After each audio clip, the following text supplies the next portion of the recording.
ජීවිතයට අපි සමහර වෙලාවට ට්‍රැෆික් එකක ඉර වෙලා ඉන්නවා වගේ. දැන් අනිත් පැත්තට ලොකු ට්‍රැෆික් එකක් තියෙනවා මොකද පාර හදන හින්දා. ජීවිතේ ට්‍රැෆික් එකක් වගේ කියලා මං කිව්වේ සමහර වෙලාවට ඔයා එක තැනක හිර වෙලා ඉන්නවා කිසිම දෙයක් කරගන්න විදියක් නැති. කිසිම දෙයක් කරගන්න විදියක් නැහැ කියන්නේ සමහර වෙලාවට ඔයා ඔයාගේ කම්ෆර්ට් සෝන් එකෙන් එළියට එන්න කැමති නැහැ. ඒ නිසා ඔයා එක තැනම ඉන්නවා. ඒ වුණත් ඔයාට ඔයාගේ දරුවෝ වෙනුවෙන් ඔයා ෆැමිලි ලයිෆ් එකක් ගත කරන කෙනෙක් නම් ඔයාගේ දරුවෝ වෙනුවෙන් ඔයාගේ දෙමව්පිය වෙනුවෙන් ඔයාගේ ඉමීඩියට් ෆැමිලි මෙම්බර්ස්ලා වෙනුවෙන් දේවල් කරන්න ආස නම් කරන්න හිතෙනවා නම් ඔයා ඔයාගේ කම්ෆර්ට් සෝන් එකෙන් එළියට එන්න ඕනේ. එහෙම එළියට ආවම තමයි ඔයාට ලස්සන දේවල් ජීවිතේ හම්බ වෙන්නේ. ඇයි මං එහෙම කියන්නේ? මොකද මාත් මගේ කම්ෆර්ට් සෝන් එකෙන් එළියට ඇවිල්ලා ගොඩක් දේවල් පටන් ගත්ත කරන්න මගේ පුතා වෙනුවෙන්. මට ඉන්න අවුරුදු 4ක පුතෙක් සහ මගේ අම්මා තාත්තා වෙනුවෙන්. එයාලා ලංකාවේ ඉන්නේ. මම ඉන්නේ UK වල.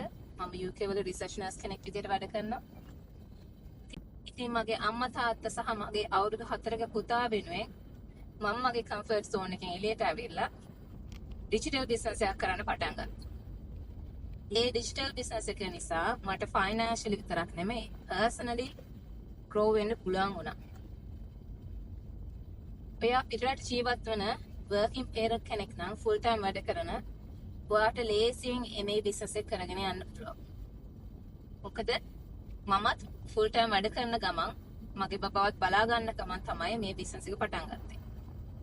ඒ වගේ මම දැන් සක්සස්ෆුල් මේක කරගෙන යනවා.